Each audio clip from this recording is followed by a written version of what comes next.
there's a lot of things that have led to 3-5 for the Texans, but ultimately the thing that might end up deciding their season or putting the nail in the coffin on their season might be this play right here from yesterday. Noel motioning around. Here's Stroud taking the snap. Here's pressure. CJ scrambling forward. CJ wants to run, and he slides down at the 31. He got tagged, and here comes the flag. As Stroud is still people over from the Texans sideline, the medical people, because Stroud took a tremendous hit here. That was brutal, and it wasn't Singleton making a hit. It was Chris Abrams-Drain with the tag on CJ as he was going down.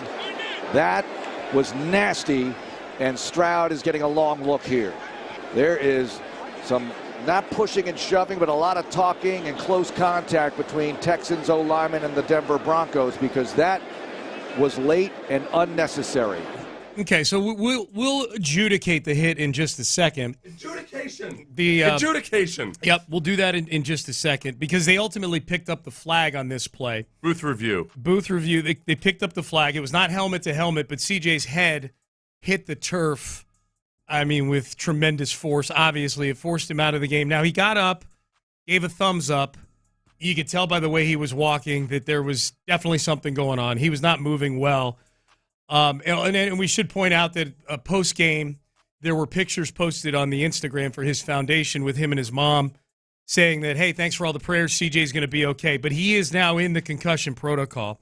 So we'll get to the hit itself in just a second, but we should point out, Seth, this is the second time now CJ's been concussed in 2 years. Last time he was concussed, it was in the, I believe, third or fourth quarter of the Jets game in Week 14 of his rookie year. Mm-hmm. He missed the next 2 games after that, which were a win at Tennessee and then a blowout loss to the Cleveland Browns. We don't know what the situation is. We don't see it again. I would doubt it. That was a tremendous hit. But let's pretend it's 2023 for a second. If they've got to win home against Jacksonville and at Tennessee the next 2 games, how do you feel about Davis Mills playing in those 2 games? I feel like, for one, those defenses aren't as good as Denver's, so there's that. Jags are at home. The Chargers struggled to put away the Titans yesterday, didn't they? I can't go off of anything the Chargers do. They were like 17-14 until the fourth quarter. I would say they got a shot at going 1-1 in these next 2 games. I know they're favored versus the Jaguars. I wonder how much that's going to move as people start to realize that Davis Mills is probably going to be the quarterback. Oh, it was the look-ahead line, which is before CJ was hurt. Oh, okay. The look-ahead line was 3. Yeah. Texans 3. It's down to 1.5 Texans. I think that thing could keep going. I don't think CJ Stroud's only worth 1.5, but they're probably playing the middle right now because they don't know if CJ's going to play or not. I think that, look, Davis Mills will be better than he was this game. For one, he'll have a full week of preparation. I wish I could say I trusted that Nick Caley will figure out the best way to get the best out of Davis Mills, but I cannot say that in good faith, or at least without somebody paying me off or something. Yep. So it's just no, I don't feel good at all about them winning the next 2 games with Davis Mills. Okay. Or Graham Mertz. I don't think. I don't know why people scoffed at me when I suggested Graham Mertz yesterday. We don't know what he's been doing. Last time I saw him, he's lighting it up. I think as the emergency quarterback, Mills think for him to be able to come in. I think there's rules around Mertz being able to play, right? Yes, I'm talking about yesterday. Yeah. I'm not talking about yesterday. I'm talking about in these next 2 games. Moving forward. Oh, okay. Yeah. I thought you were talking about yesterday. No. Sorry about that. Here was DeMeco Ryan. You're 3-5. You got no room. You're 3-5, and these are, I think, if you're trying to creep back into the playoff hunt. Yeah. These are 2 of the 4 games. I think you and I kind of went through this exercise. You have to win these 2 games. You have to. The other thing, too, is as far as the Texans still being favored, even though it might be Davis Mills, is that I think people expect that the defense is going to play really well at NRG Stadium. Of course. And I think they will.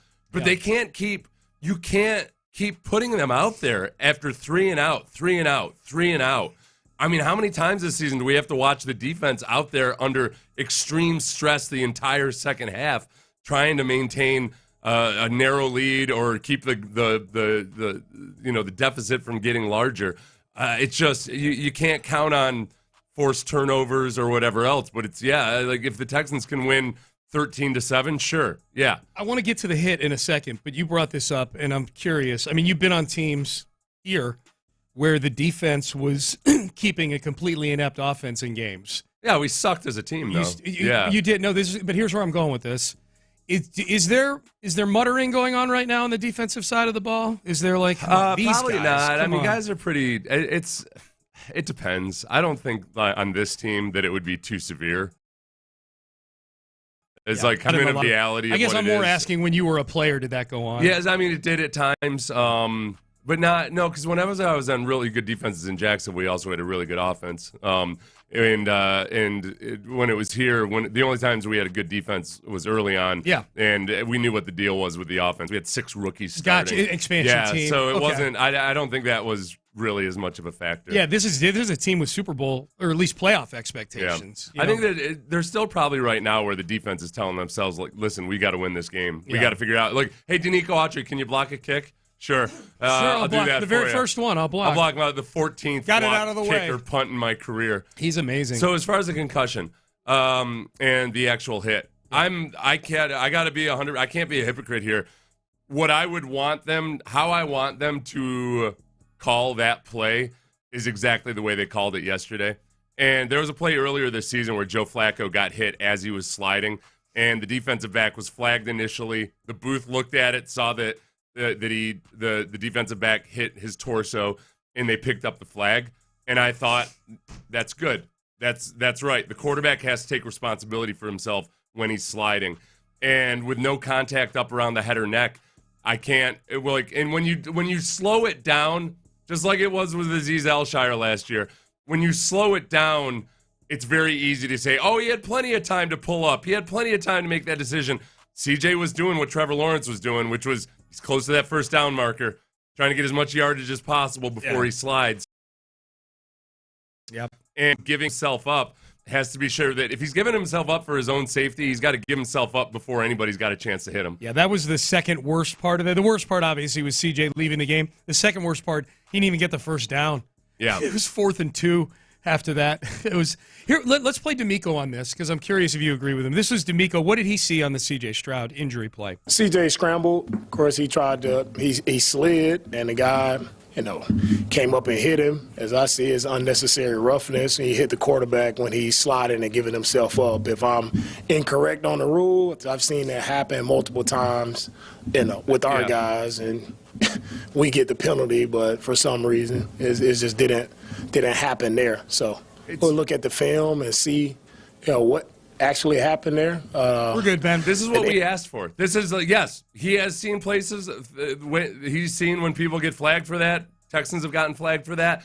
What we asked for is for them to give a little bit of the benefit of the doubt to the defense. D'Amico's asked for it. I've asked for it. I talked to Moose Johnson about it at the Super Bowl, and actually, I gave him. He told me, you know what? You're making some good points from the defensive perspective, and Moose Johnson was on a committee that was reviewing exactly how to officiate that play, and that's what I asked for the play to be ruled that way because I thought it would benefit defensive players in the Texans specifically. So you can take last year with Azeez Al-Shaair and talk up and down about how he shouldn't have gotten flagged or he shouldn't have gotten suspended. It's calling it differently this year. Yeah, it sucks. I've seen it in games. They're calling it differently. And it sucks that it happened to CJ Stroud, but they're calling it differently. But this year. CJ, and it's just been a as I point say of to all emphasis. quarterbacks, if you're going to slide, feet first especially, do it early. You got to take responsibility for it, and you got to take care of yourself. And I think partly on that though too is he had Singleton, the linebacker, in front of him, and I think that's what CJ was looking at more than anything. Abrams' drain came from a little bit behind him. Yeah. And I think he just didn't. So I'm not saying that. I don't think he intended to necessarily make it as close as it was. I just don't think he necessarily realized what a threat Abrams' drain was. Yeah. Like Singleton was the Azeez Al-Shaair in terms of the point of view in that situation for CJ. And there's still going to be some dumb luck involved with it because if Abrams' drain takes a little bit of a different angle or something, maybe he does hit CJ in the head. Yeah.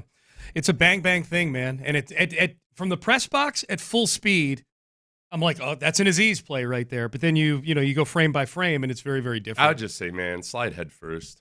Yeah. You don't get as much yardage, but slide head first. You get fewer concussions. Your head is on the ground immediately That's and right. away from danger. Yep.